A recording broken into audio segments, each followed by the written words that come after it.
Jawahar Nagar police Thane आणि गुन्हे शाखेच्या संयुक्त पथकाने अपहरण आणि मारहाण प्रकरणाचा अवघ्या 12 तासात छडा लावलाय। 3 आरोपींना अटक करण्यात आली असून गुन्ह्यात वापरण्यात आलेली महिंद्रा थार कार जप्त करण्यात आली आहे। 20 जुलै रोजी रात्री 9:30 वाजेच्या सुमारास फिर्यादी फकीरचंद उर्फ मनीष श्यामसिंग महेर हे रिक्षाने घरी जात असताना सेवन हिल ब्रिज परिसरात काही आरोपींनी त्यांना अडवून जबरदस्तीने महिंद्रा थारमध्ये बसवले होते।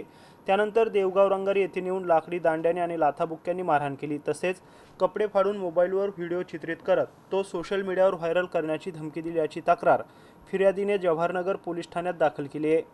तपासादरम्यान वाळू व्यवहारातील कमिशनच्या वादातून हा प्रकार घडल्याचं समोर आलंय।